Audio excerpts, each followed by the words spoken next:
بسم اللہ الرحمن الرحیم۔ الصلاۃ والسلام علیکہ یا رسول اللہ۔ میں آپ تمام معزز و محترم خواتین و حضرات کا تہ دل سے شکریہ ادا کرتی ہوں کہ آپ نے اپنے قیمتی وقت سے کچھ لمحات ان تاریخی اور اسلامی سچے واقعات کو سننے کے لیے نکال لیں۔ میں ان پیارے سے بچوں کا بھی شکریہ ادا کرتی ہوں جو اپنے پیارے سے والدین کے ہمراہ ان واقعات کو سن رہے ہیں۔ آپ سب کو میرا محبت اور عقیدت بھرا السلام علیکم۔ آج کا جو واقعہ ہم آپ سے شیئر کرنے والے ہیں، یہ حضرت علی کرم اللہ وجہہ کی زندگی کا ایک روشن باب اور ہم سب مسلمانوں کے لیے قابل فخر واقعہ یوں ہے۔ حضرت علی کرم اللہ وجہہ ایک بار کسی سفر سے واپس آ رہے تھے۔ واپسی پہ کہیں پڑاؤ ڈالا تو وہاں پہ ایک تاجر جو تھا وہ ایک زرہ فروخت کر رہا تھا۔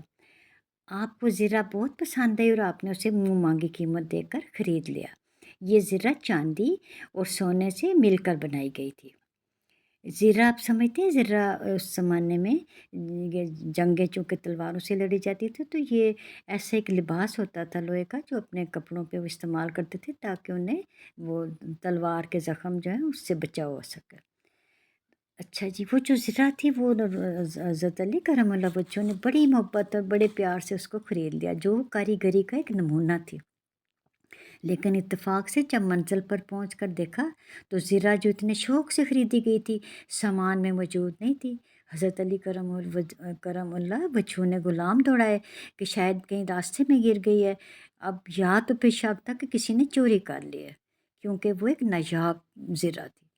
ابھی آپ نے اس زرہ کی گمشدگی کا دکھ ہی محسوس کر رہے تھے کہ آپ اگلے روز عربی بازار میں سے گزر رہے تھے، مدینہ کے بازار سے گزرتے ہوئے وہی زرہ ایک آدمی کے کاندھے پر انہیں رکھی ہوئی نظر آئی جو زرہ اٹھائے ہوئے چلا آ رہا تھا۔ اپنی زرہ کو آپ نے فوراً پہچان لیا اور آپ نے اسے آواز دے کر رکا کہ او بھائی ذرا رکنا۔ وہ رک گیا۔ آپ نے کہا یہ زرہ جسے میں 3 دن سے تلاش کر رہا ہوں یہ آپ کے کاندھے پر کیسے؟ اسے کیا آپ نے کہیں گرا ہوا پایا یا کوئی چور آپ کے ہاتھ بیچ گیا؟ یہودی جو جانتا تھا کہ اس کے سامنے حضرت علی کرم اللہ وجہہ جیسی بلند پائے شخصیت کھڑی ہے اور جو مسلمانوں کے خلیفہ یعنی کہ بادشاہ اور وہ اس کے سامنے کھڑے ہیں، لیکن وہ بڑی ڈٹائی سے بولا یہ زرہ ہماری خاندانی زرہ ہے، آج میں اس کی صفائی کے لیے لے جا رہا تھا۔ حضرت علی کرم اللہ وجہہ کو یہ جواب سن کر مایوسی ہوئی۔ آپ نے فرمایا سچ سچ بات کہو، کیونکہ اسے خریدتے ہوئے میں نے باریک بینی سے اس کا جائزہ لیا تھا اور یہ وہی زرہ ہے۔ میں اس کے لگے ہوئے جو اس کے نگ اور موتی لگے ہوئے میں ان کو بھی پہچانتا ہوں۔ یہ سن کر وہ جو یہودی تھا وہ اور سٹ پٹایا اور بولا آپ میری توہین کر رہے ہیں، کل عدالت میں فیصلہ ہوگا کہ آپ نے مجھ پہ شک کیا اور آپ نے اس کو اپنا غیر ہے، حالانکہ یہ میری خاندانی زرہ ہے۔ یہودی نے حضرت علی کرم اللہ وجہہ کے خلاف توہین کا الزام تراشی کا جرم ڈال کر ان کو عدالت میں گھسیٹ لیا۔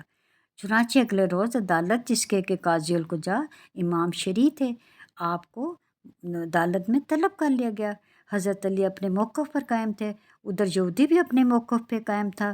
امام شریع نے دونوں اطراف کے جو تھا موقف وہ سنا اور اس کے بعد جو اس نے حق میں فیصلہ دیا وہ یہودی کے حق میں تھا، اور امام شریع نے فیصلہ یہودی کے حق میں سناتے ہوئے کہا حضرت علی کرم اللہ وجہہ اپنے زرہ کی جو ان کے اپنی امانت تھی اس کو ثابت نہیں کر سکے کہ انہوں نے کس تاجر سے خریدی اور کس دکان سے یہ بنوائی گئی، اور جو گواہان پیش کیے گئے ہیں وہ بھی ایک غلام قمبر ہے اور دوسرے حضرت امام حسن علیہ السلام۔ ان دونوں کی گواہیاں رد کی جاتی ہیں کیونکہ تیسری کوئی ان کے پاس گواہی موجود نہیں ہے۔ حضرت علی کرم اللہ وجہہ نے امام شریع کے فیصلے کو بہت وقار، خاموشی اور تحمل سے سنا۔ آپ نے اس کا ان کو کوئی ایسا رد عمل نہیں دیا کہ جس سے نہ ہو کہ ان کو بہت دکھ یا افسوس ہوا۔ اسی دوران جو تھا اپنے کرسی پر پہلو بدلتا رہا اور اپنی بے چینی سی آنکھیں گھماتا رہا۔ جب عدالت برخاست ہونے لگی تو اپنی جگہ سے اچانک اٹھا اور اس کی آنکھیں آبدیدہ تھیں۔ اس نے عدالت کو مخاطب کرتے ہوئے کہا کہ میں نے جھوٹ بولا تھا، قاضی صاحب میں نے جھوٹ بولا تھا کہ یہ زرہ میری ہے اور یہ مجھے گری ہوئی ملی۔ دراصل یہ مجھے گری ہوئی ملی تھی اور میں سمجھ گیا تھا کہ ابھی حضرت علی کرم اللہ وجہہ اس راستے سے گزرے ہیں۔ میں اسے آج بیچنے کے لیے گھر سے نکلا تو حضرت علی کرم اللہ وجہہ کی جہاں دیدہ نظروں نے اسے فوراً پہچان لیا اور پھر ایک بادشاہ کے ہوتے بھی وہ میرے عام سے بندے کے لیے عدالت میں تشریف لائے، اور ایسا مقدمہ کہ جس میں وہ نہ انہوں نے کسی پہ دباؤ ڈالا، نہ مجھ پہ دباؤ ڈالا، نہ عدالت پہ زور تھا، نہ حکومتی دباؤ تھا، نہ لالچ۔ اور حضرت علی کرم اللہ وجہہ جو مسلمانوں کے بادشاہ اور خلیفہ ہیں، وہ اپنا مقدمہ خود ہار گئے۔ آج مجھے حضرت علی کرم اللہ وجہہ کی سچائی اور اسلام کی سچائی کا پتہ چلا کہ اور آج بلکہ وہ حضرت علی کرم اللہ وجہہ نہیں ہارے، بلکہ میں ہار چکا ہوں اپنا دل، دماغ اور روح۔ میں نے ایسا بادشاہ، ایسے طرز حکمرانی اور ایسا عادل شخص آج تک نہیں دیکھا۔ میں آپ کی قیادت پر ایمان لاتا ہوں، میں آپ کے اسلام پہ ایمان لانا چاہتا ہوں، مجھے اسلام کے دائرے میں داخل کر لیجئے۔ کتنا اچھا ہے آپ کا ایمان اور کتنے اچھے ہیں آپ خلیفہ۔ یہ ایک ایسا حیران کن واقعہ تھا کہ اس دور سے لے کر آج تک کی نسلوں کے لیے یہ روشنی دیتا رہے گا۔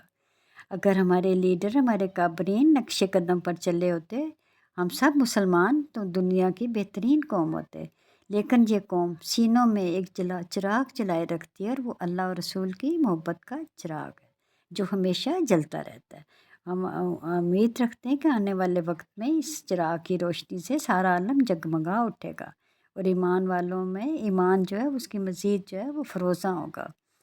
اچھا جی، ہم پھر ایک بہت خوبصورت سے واقعے کے ساتھ حاضر ہوں گے، اس وقت تک کے لیے اللہ حافظ، اللہ حافظ۔